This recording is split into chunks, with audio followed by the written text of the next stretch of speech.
Boa tarde. Hoje, dia 21 de fevereiro de 2018, estamos iniciando o nosso Uniesportes desta quarta-feira e que tem o patrocínio e apoio do Raio e Roda Ciclopeças, a casa da sua bicicleta, na rua Estefânio José Vanoli, no bairro São Vicente.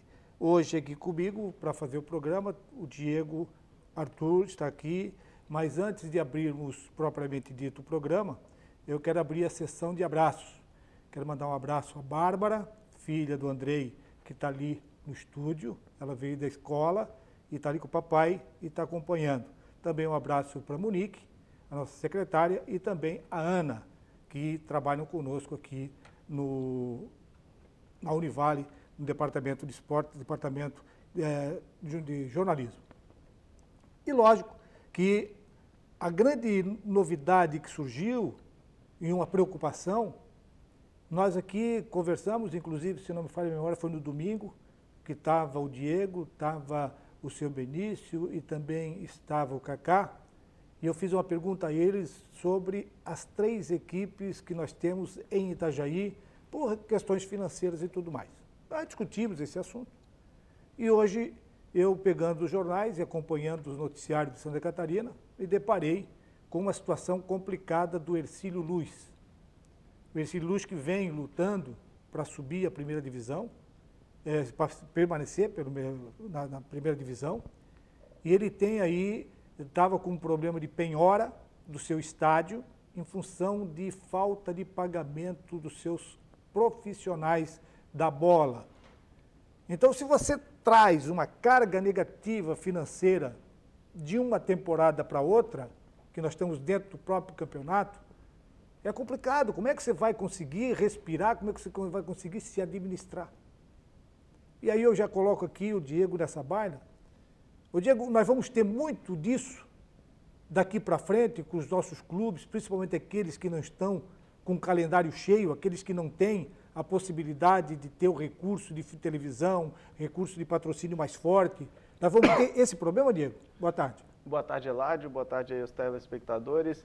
Eu acredito que, pela situação que se vive, o Campeonato Catarinense, por exemplo, é uma situação teve global, uma situação global. Global. Também, se você ver no nosso estado aqui, a situação estadual, o Campeonato Catarinense fechou um contrato de TV muito pouco rentável, no valor de 5 milhões, muito abaixo até do que era, diminuindo, enquanto se aumenta os custos, diminui a renda. Então, os clubes vêm passando essa situação financeira, a gente tem uma crise no país, como você falou, uma situação geral, e é aquela situação que a gente estava comentando de ter 3 clubes aqui em Itajaí, né? Lá em Tubarão você tem 2 clubes, querendo ou não, você divide a questão de patrocínio, questão de apoio, até a própria torcida, a cidade, o apoio para 2 clubes, e aí começa essa situação. O Hercílio Luz teve o seu estádio colocado a leilão pelo Tribunal de Justiça do Trabalho, lá da cidade de Tubarão, um valor de 1,5 milhão inicial do leilão, o terreno é avaliado como 3 milhões, mas o Hercílio Luz já conseguiu reverter essa situação, parece que efetuou os pagamentos. Mas me parece que a dívida dessa ação era R$180 mil. Parece que é uma dívida de 180 mas mil aí de eles salários. colocam a leilão patrimônio. Exatamente, O patrimônio que o como não Hercílio tem, tem é aquele, então, claro, uma parte do dinheiro retornaria ao Hercílio Luz, o resto seria para pagar outras dívidas. Essa é a situação que ocorre no leilão. Aí o departamento jurídico do Hercílio Luz já foi na Justiça do Trabalho, já fez uma composição, Exatamente. Já fez um acordo. Já conseguiu acordar e foi suspenso esse leilão. Suspender o leilão. Vai conseguir pagar? Porque agora ele tem a despesa desse acordo, que é judicial, tem a despesa do campeonato e também vai ter uma renda que pode até ajudar, né, se o torcedor de Tubarão quiser ajudar, porque a primeira rodada do retorno, que é a 10ª rodada, não é nem tem turno e retorno, mas nós estamos na 10ª rodada, vai ser o clássico, Tubarão e Hercílio Luz. Só que esse clássico, se não me falha a memória, vai ser no estado de Tubarão. Quer dizer, o Hercílio Luz não vai ter grana para fazer, porque o primeiro jogo, no primeiro turno, foi no seu estádio. A gente sabe como acontece muito no futebol, né, Ládio? Geralmente, quando você tem uma dívida que pode comprometer o seu time, a sua instituição, e o clube não tem dinheiro, ele tira de um lugar para pôr em outro, né? Então, que ele vai quitar essa situação para não ter seu estádio leiloado, isso eu tenho certeza. Agora, da onde vai sair o dinheiro? Será que vai atrasar salário de jogador? Será que vai se endividar com alguma outra parte, parar de pagar imposto? A gente sabe, infelizmente, como funciona isso. Espero que o Hercílio Luz consiga recurso de alguma maneira para poder quitar sem comprometer outros lados, mas geralmente é assim que acontece no futebol, né? A gente espera que o Hercílio Luz não comece a atrasar salários agora e isso prejudique o time aí na competição, né? E eu espero também que no frigir dos ovos, que também durante o longo da temporada, nós não tenhamos notícias dessa natureza lá no futuro. Porque a gente sabe que está escasso de dinheiro, os patrocinadores estão encolhendo a sua participação nos patrocínios, estão encolhendo. As equipes estão tendo dificuldades para fechar o seu pacote. Por exemplo, eu não sei qual é o pensamento, não sei se você tem essa informação, qual é o pensamento da maioria dos clubes da segunda divisão, estou falando aqui porque interessa a nós aqui, da segunda divisão, qual é o pensamento deles no montante mês para se gastar. Acho que vi falar em torno de 90 mil um time, 100 mil o outro, 120 o outro. Vai ficar nesse patamar? Olha, eu acho que o patamar vai ser um pouco parecido, realmente, mas vai depender de como se desenha o mercado, né? Isso é uma situação muito difícil de se falar. Geralmente os clubes colocam um teto e aí começam a haver dificuldades para encontrar um lateral, para encontrar um camisa 10, e aí começa a aumentar isso, depende de como se desenhar o mercado. Às vezes você consegue fechar um bom time com uma folha de pagamento pequena. A gente tem um exemplo aí do Almirante Barroso de 2016, que tinha uma folha de pagamento totalmente enxuta, em torno de 50, 60 mil reais, conseguiu ser campeão do campeonato. O Marcílio Dias, com uma folha maior que essa, no passado não conseguiu nem o acesso para a Série A, né? Mas eu acredito que vai depender muito de apoio, tomara que não tenha o Sub-23, eu torço por isso, porque eu acho que você colocar o Sub-23 tira a visibilidade do campeonato e com menos visibilidade você tem menos torcida no estádio, tem menos patrocinadores. A gente vê o Marcílio Dias, com toda a camisa que tem, com o projeto legal que tinha 2 patrocínios na sua camisa. Só o patrocínio Masters da Segups e da Bono, uma empresa que patrocinou atrás. Geralmente o Marcílio Dias tinha patrocínio na manga, tinha 2, 3 na frente da camisa. No passado não foi isso que se mostrou, né? Mas, Diego, o problema do Sub-23, se eu quiser fazer meu time Sub-23, eu faço. Exatamente. Só que eu não posso proibir de outros times fazerem acima do 23. Vai depender da minha plataforma, vai depender do meu projeto. Vamos dar aqui um exemplo típico aqui. Nós discutimos aqui, inclusive foi no domingo que nós discutimos também, com relação ao Guarani. Né? Aquele negócio do Guarani que não quer jogar a base na segunda, que está jogando a base na primeira. O Guarani, ele é um time, empresa, formador de atletas. É lógico que o Sérgio Ramírez, que ainda permanece lá na estrutura do Guarani, ele deve estar pensando o quê? Vou dar espaço para os meus atletas, independente de classificar ou não. Porque o que eu quero? Eu quero produzir espaço para que esses atletas que estão comigo tenham a sua possibilidade de mostrar o seu trabalho para o mercado do futebol, que é isso que eles querem. Então vai lá um jogador desse, faz um belo campeonato, observado por todos aqueles clubes que estão participando, olheiros que estão olhando. Você pode até fazer uma negociação com atletas jovens. Então o Guarani talvez seja o único que esteja, juntamente com o Barra, que estejam nesse patamar de formadores de atleta e que podem tranquilamente, independente de quem vai botar acima de 23, eles podem botar um time de 23, ou não? Com certeza. Até para ilustrar isso que você está falando, Eladio, na Copa São Paulo, por exemplo, o Palmeiras tinha 2 jogadores emprestados pelo Guarani de Palhoça. Um deles era titular, fez 3 gols na estreia e já assinou um contrato com o Palmeiras, sendo que o Guarani tem 50% dos direitos dele. A gente sabe que nos valores que se praticam hoje no futebol, 50% do passe de um jogador de um time da Série A é muito. Se ele for vendido depois para um clube da Europa, se ele vingar no futebol, o Guarani ganha muito dinheiro e com certeza o objetivo deles é esse, dar visibilidade para a garotada formada no clube. Agora, como você falou, eles não podem proibir que um clube de maior tradição, como o Marcílio Dias, como tinha o Hercílio Luz ano passado, vai ter o Metropolitano, que é um time considerado grande aí entre os da Série B, que contrate de jogadores realmente de grande nome, independente da idade deles, para se montar um bom time que consiga competir tanto para o acesso quanto para o título do campeonato. Né? Um problema também, Diego, não sei se você concorda comigo, é que nós temos um vício muito grande. Primeiro vício é os mesmos treinadores que rodam. Roda, é o mesmo treinador. Ou ele está aqui, ele está ali, agora que foi que contratou, foi o Barroso, contratou o Barroso. O Barroso contratou o Aguinaldo Liz, que estava no Aguinaldo, que está aqui na coisa, depois tinha aquele outro menino também, o Jocely, que também está vez em quando aí, depois vem o Abel rodando por aqui, então são os mesmos treinadores. E aí, você vai fazer uma equipe, vai contratar quem? Os mesmos jogadores que jogou no Brusque, que jogou no Concórdia, que jogou no Internacional, que está aqui, que são conhecidos.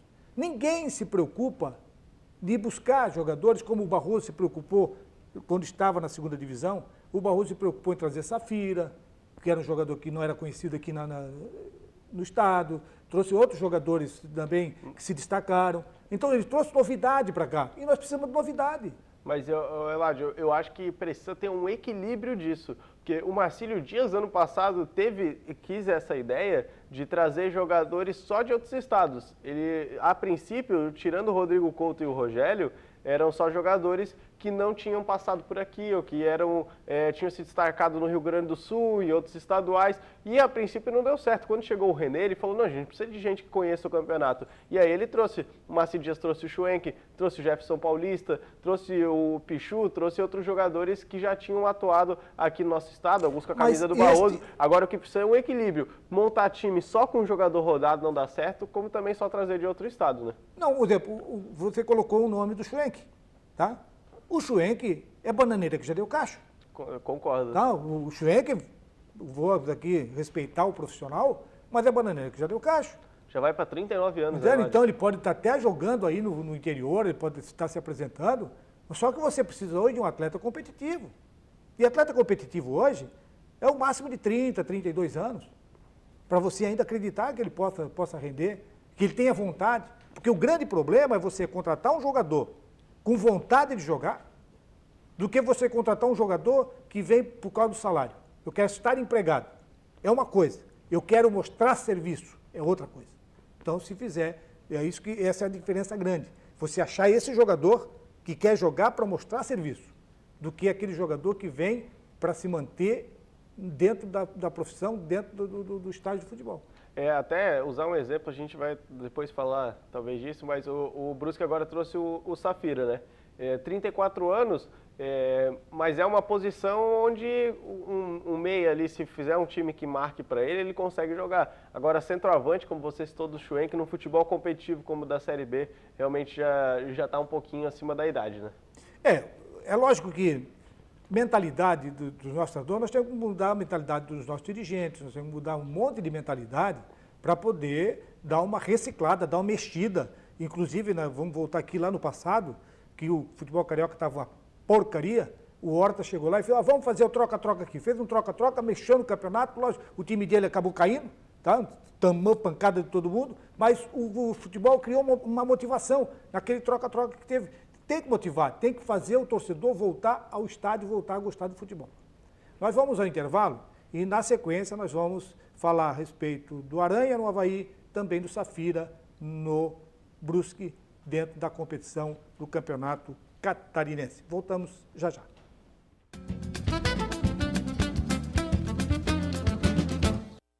Estamos de volta e esse segundo bloco tem apoio do Restaurantes Paraty.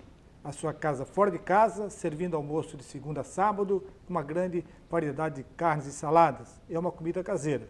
Fica ali na Avenida 7 de Setembro, na esquina do Centro Comercial Marcílio Dias, e sempre nós aqui torcendo para que o Marcílio Dias consiga recuperar aquele centro comercial, melhorar a sua renda para investir no futebol. E vamos tentar trazer aí alguém do Marcílio Dias para falar a respeito do projeto do aniversário, que vai ser dia 17 de março, então já está pertinho o aniversário. Também tem o projeto do Marcílio Dias para o futuro, que é um projeto longo que eles querem fazer, mas tudo isso nós vamos tentar trazer aqui um membro do Marcílio Dias. E como o Diego falava aqui no finalzinho do primeiro bloco, o Safira vem para o Brusque e o Aranha vem lá para a equipe do Avaí. Eu estou achando, pelo que eu estou vendo do campeonato, pela qualidade do campeonato, eu estou achando muito pouco a movimentação de contratação para reforço, para melhorar os seus elencos. Eladio, eu acho que isso bate um pouco na questão financeira que a gente estava falando, né? Eu tenho certeza que, por exemplo, o Hercílio Luz deve estar querendo reforçar o seu elenco, mas não deve ter de onde tirar recursos para isso no momento. Agora está, né, mais complicado agora, né? Ele tem mais, agora está pior ainda. Agora, né? Exatamente. Eu acho que isso também esbarra um pouco nos outros clubes. O Brusque teve a saída de um dos seus jogadores, o camisa 10, agora me foge o nome, foi para a Caldense, e agora ele traz o Anderson Safira para repor isso. Já tinha anunciado mais 2 reforços, mas daí não de grande nome, o Val Kennedy, ex-volante ali do Metropolitano e um lateral esquerdo. Agora traz o Anderson Safira. O Safira estava jogando na Série A do Paranaense pelo Prudentópolis, foi titular nas 5 primeiras partidas, a 6ª partida não jogou. O Prudentópolis não ganhou nenhum jogo no estadual, empatou 3 e perdeu 3. Tem lá também o Ney, que jogou no Barroso, e o Jefferson Paulista, que estava no Marcílio, outros jogadores conhecidos. Mas eu acredito que pro Brusque pode funcionar, porque é o jogador, a peça que está faltando ali no elenco. Porque o Safira também tem um irmão que joga no Paraná também, né? Isso, joga no Londrina. O Safira, atacante, o irmão mais novo dele, se destacou no Londrina. Se eu não me engano, ele até não está mais no Londrina, foi para outro clube agora. Não tenho como te dar certeza disso, mas ano passado ele jogou a Série B do Brasileiro pelo Londrina e jogou muita bola. Ô Diego, um outro assunto agora é que hoje é quarta-feira. Normalmente, quarta-feira é rodada dos campeonatos regionais e pelo Brasil afora. Mas, em virtude da Copa do Brasil, a rodada de número 10 ficou para o próximo final de semana, domingo. Eu pergunto para você, quem se beneficia dessa parada? Quem está jogando a Copa do Brasil ou quem está parado esperando para fazer essa rodada do próximo final de semana? Olha, Jânio, eu acho que quem está parado queria não estar para disputar a Copa do Brasil por toda a rentabilidade que esse torneio dá, né? A gente vai trazer os jogos de hoje daqui a pouco. Quem passar de fase, se alguém passar hoje, fatura 1.400.000. Fora 1 milhão que já faturou por ter jogado as 2 primeiras fases. Boa Isso grana, para o cenário catarinense é muito dinheiro. O Tubarão, por exemplo, se consegue essa grana, aí sim consegue se reforçar, montar um time bom para a sequência do campeonato, para a Série D do Brasileiro. Então é um dinheiro que faz muita diferença para o nosso cenário. Agora, claro, quem está parado, a gente falando de competitividade de campeonato estadual, tem essa oportunidade para chegar na rodada do final de semana descansado e para dar uma mexida, para ter um tempo maior de treinamento. Um exemplo, a Chapecoense. A Chapecoense vai ter a semana inteira aí para tentar ajeitar seu time, tentar melhorar para a sequência da competição. Só para que o nosso telespectador entenda, nessa rodada, quem está esperando e pode estar se preparando, está se qualificando, é a equipe do Concórdia, que não está na Copa do Brasil, o Internacional, que também não está na Copa do Brasil, o Hercílio Luz, que também não está na Copa do Brasil, o Brusque, que já foi eliminado, e a Chapecoense, que ela entra só nas oitavas. Exatamente. Então, ela está na Copa do Brasil, mas só entra nas oitavas. E a Chapecoense, que vai enfrentar a equipe do Concórdia na 9ª rodada. Então, eu particularmente acho, que o grande beneficiado aqui é a Chapecoense. Que ela pode descansar o seu jogador. Também está descansando, né? Não, mas por qualidade. Sim, né? sim, ele com vai certeza. descansar, a Chapecoense vai descansar o seu jogador, vai recuperar alguns jogadores que, porventura, estivessem no departamento médico, para esse jogo, que é de suma importância para a Chapecoense, por jogar em casa contra a equipe do Concórdia, no domingo que vem. Então, joga em casa. Ela tem uma vantagem de 6 pontos do Avaí, que é o terceiro colocado. E ela tem que manter... Pode até aumentar essa vantagem. Não, eu acho que é meio difícil, porque o Avaí está mordido com o Internacional e o Avaí vai pegar o Internacional em casa. Mas aí vem aquilo que a gente está citando. Será que o Internacional vai fazer o segundo crime? Eu acho difícil, mas quem sabe o empate. Lembrando que o Avaí joga só amanhã pela Copa do Brasil, então ele vai estar mais cansado ainda do jogo, da viagem, e o Internacional de Lages vai estar a semana toda treinando, por que não? Uma zebra lá na ressacada, né? Tá, então nós vamos aproveitar e vamos já pedir a tabela do que vai rolar nos campos por esse Brasil afora. Vamos lá, vamos dar uma olhadinha na tabela? Na Recopa Sul-Americana. O jogo desta quarta-feira, Independente versus o Grêmio que está mal no gauchão. É o lanterna. Vai ter que fazer, no primeiro jogo foi 1-1 e agora vai ter que buscar o resultado lá contra a equipe do Independente. O empate 0-0 dá para o Grêmio, lembrando que vale o título, né? A final da Recopa Sul-Americana, o título internacional aí que o Grêmio está disputando. Também tem o Jorge Weissmann e o Vasco, só que o Vasco largou bem. O Vasco pela Libertadores. 4-0 no Libertadores. O Vasco fez 4-0 e aí vai jogar lá na altitude, com tudo que tem contra, mas vai tentar se recuperar. E a Copa do Brasil. Copa do Brasil, que é a segunda fase, que é os jogos de hoje. O Atlético Paranaense vai enfrentar o Tubarão.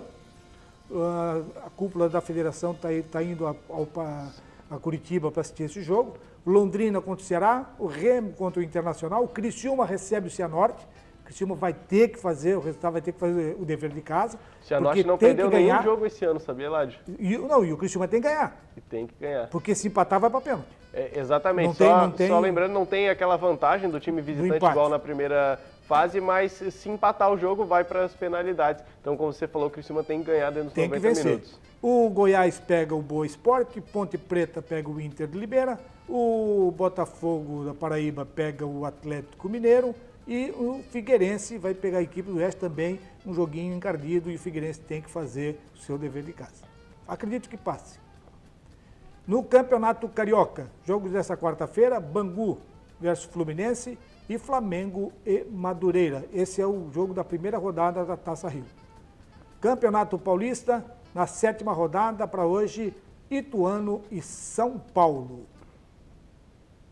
Então, esses são os jogos. Então, vamos fazer aqui uma análise aqui, individualizada, dos nossos clubes. O Atlético Paranaense vai pegar o Tubarão. O Atlético Paranaense é uma equipe que já derrubou o Caxias, que foi jogar lá em Caxias do Sul, empatou o jogo lá e ganhou e classificou, e agora vai pegar a equipe do Tubarão. Eu acho que é uma parada dura para o Tubarão. Tu acha que o Tubarão pode fazer graça lá em cima do Atlético Paranaense? Acho que o Atlético Paranaense é o favoritíssimo aí para esse confronto, né? Por toda a história, por estar jogando na Arena da Baixada, no seu estádio, grama sintética que eles conhecem bem, vai ser uma adversidade a mais aí para o Tubarão, também tem isso. Mas o Tubarão tem condições de fazer um crime. Lembrando que no final de semana tivemos o jogo lá na Arena da Baixada pela semifinal do primeiro turno do Paranaense, entre Atlético Paranaense e Rio Branco do Paraná. O que o Rio Branco fez? Se fechou, conseguiu segurar o 0-0 até o final e passou nos pênaltis. O Tubarão pode tentar isso. Acho que se jogar bem fechado, se conseguir anular o time do Atlético Paranaense, consegue, quem sabe, levar o jogo aí para as penalidades. Então você acha que o Tubarão, a possibilidade dele é penalidade? Ganhar dentro de campo é muito difícil, né? Por toda a força que o Atlético tem dentro da sua casa, eu acho que tem que jogar mesmo para tentar empatar, tentar anular o time do Atlético Paranaense e levar para as penalidades, porque se, por exemplo, se faz 1-0, o Atlético Paranaense vai para cima com tudo, e aí a chance de virar o jogo, até empatar, é muito grande. Eu não acho que o Tubarão tem esse futebol todo aí para conseguir vencer o Atlético na arena. Né? E 1-1 também não dá o jogo qualificado e vai para pênalti de qualquer maneira. Exatamente. Então, resultados diferentes, no empate, vai para pênalti. E depois, o Criciúma com o Cianorte. Você acabou de comentar que o Cianorte não perdeu ainda. Exatamente, 6 jogos no estadual, ele ganhou 2 e empatou 4, né? Não está também voando assim. Na Copa do Brasil já passou da primeira fase. Agora, o Criciúma, por camisa, por estar jogando em casa, ter o apoio da torcida lá no Heriberto Wilson, por precisar dar uma resposta para o torcedor, eu acredito que seja favorito. Mas o Cianorte, pela campanha que vem fazendo esse ano, já mostra que é um time que não é um time a ser subestimado, né? Ele quase eliminou o Coritiba do Campeonato Paranaense, só que empatou o último jogo com o Prudentópolis. Se tivesse ganhado, ele teria passado para as semifinais e não coxa. Então, o Cianorte vem fazendo uma boa campanha nesse ano. Sobre o Criciúma, só uma informação, Eládio. 3ª rodada de negociações, o Criciúma tentando trazer o Argel Fuchs. Já não conseguiu antes do campeonato, veio o Lisca, depois da saída do Lisca tentaram negociar, não chegaram no acordo e retomaram as negociações. O Criciúma segue sem treinador, só com o interino.